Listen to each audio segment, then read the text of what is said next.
बगुला भगत और केकड़ा। एक वन प्रदेश में एक बहुत बड़ा तालाब था।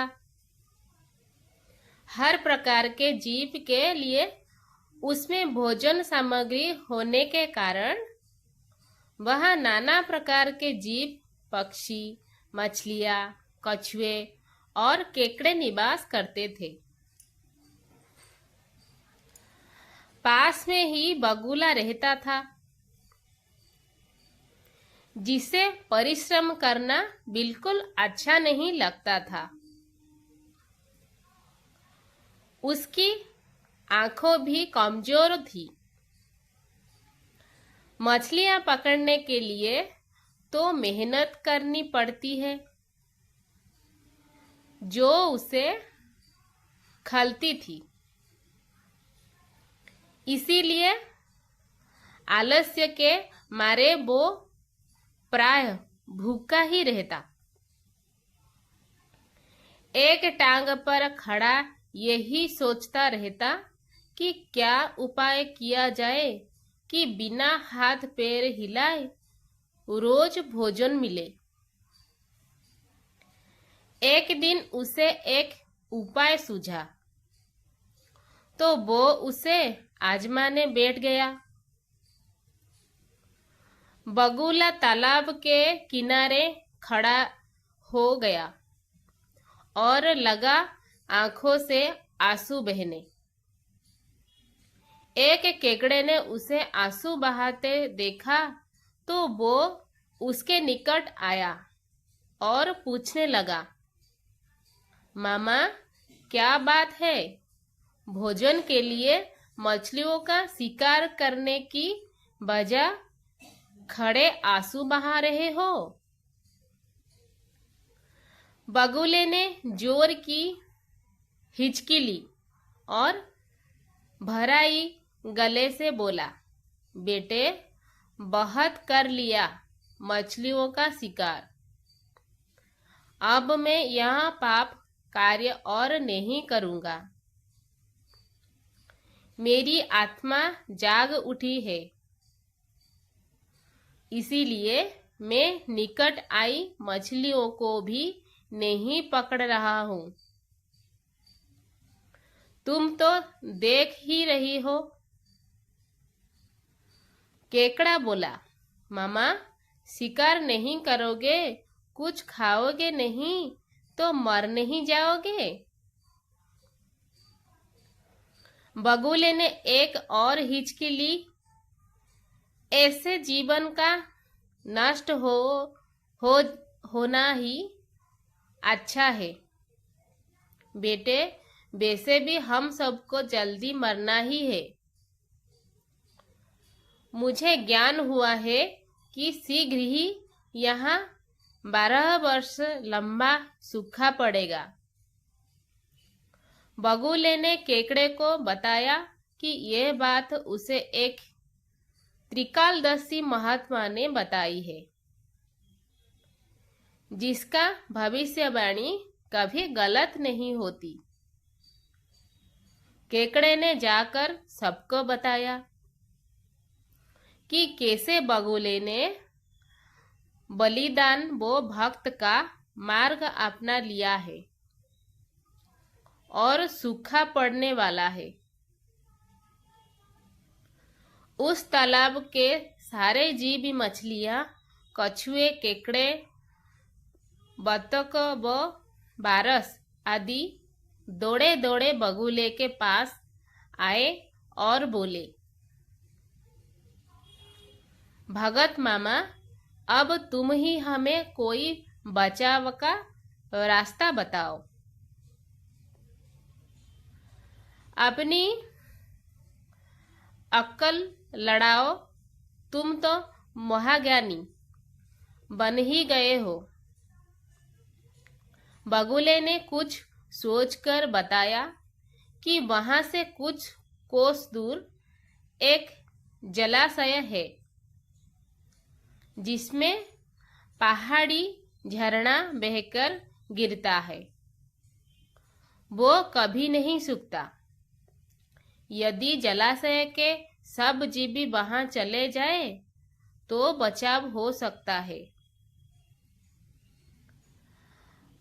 अब समस्या ये थी कि वहां तक जाए कैसे जाए। बगुले भगत ने ये समस्या भी सुलझा दी। मैं तुम्हें एक एक करके अपने पीठ पर बिठाकर वहां तक पहुंचाऊंगा, क्योंकि अब मेरा सारा शेष जीवन दूसरे की सेवा करने में ही तो गुजरेगा। सभी जीवों ने गदगद होकर बगुला भगत जी की जय के मारे लगाए। अब बगुला भगत के 12 हो गए। वो रोज एक जीव को अपनी पीठ पर बिठाकर ले जाता और कुछ दूर ले जाकर एक चट्टान के पास जाकर उसे उस पर पटककर मार डालता और खा जाता। कभी मूड हुआ तो भगत जी 2 फेरे भी लगाते और 2 जीवों को चट कर जाते। तालाब में जानवर की संख्या घटने लगी। चट्टान के पास मरे जीवों की हड्डियां का ढेर बढ़ने लगा और भगत जी की सेहत बनने लगी। खा खा कर वो खूब मोटे हो गया। मुख पर लाली आ गई और पंख चर्बी के तेज से चमकने लगे। उन्हें देखकर दूसरे जीव भी कहते, देखो, दूसरों की सेवा का फल और पुण्य भगत जी के शरीर को लग रहा है। बगुला भगत मन ही मन मुख हंसता। वो सोचता कि देखो, दुनिया में कैसे कैसे मूर्ख जीव भी भरे पड़े हैं, जो सबका विश्वास कर लेते हैं। ऐसे मूर्खों की दुनिया में थोड़ी चालाकी से काम किया जाए तो मजे ही मजे हैं। बिना हाथ पैर हिलाए खूब दावत उड़ाई जा सकती है। बहुत दिन यही क्रम चला। एक दिन केकड़े ने बगुले से कहा, मामा, तुमने इतने सारे जानवर यहाँ से वहां पहुंचा दिए, लेकिन मेरी बारी अभी तक नहीं आई। भगत जी बोले, बेटा, आज तेरा ही नंबर लगाते हैं। आजा, मेरी पीठ पर बैठ जा। केकड़ा खुश होकर बगुले की पीठ पर बैठ गया। जब वो चट्टान के निकट पहुंचा तो वहां हड्डियों का पहाड़ देखकर केकड़े का माथा ठनका। वो हकलाया, ये हड्डियों का ढेर कैसा है? वो जलाशय कितनी दूर है मामा?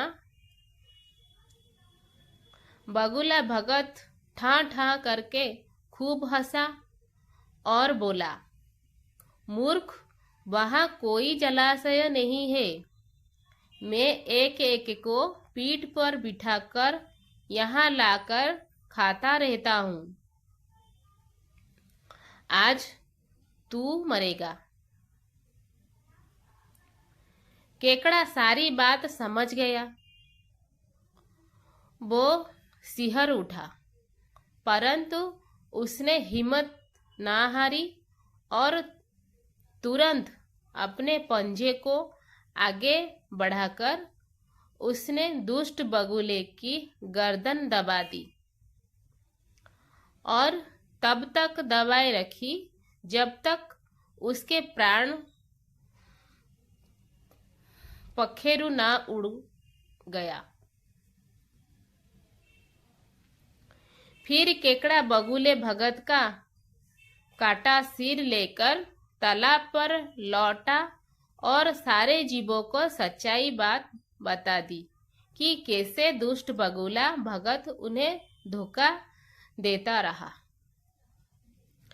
इस कहानी से हमें ये सीख मिलती है कि किसी की भी बातों पर आंखों मूंद कर विश्वास नहीं करना चाहिए।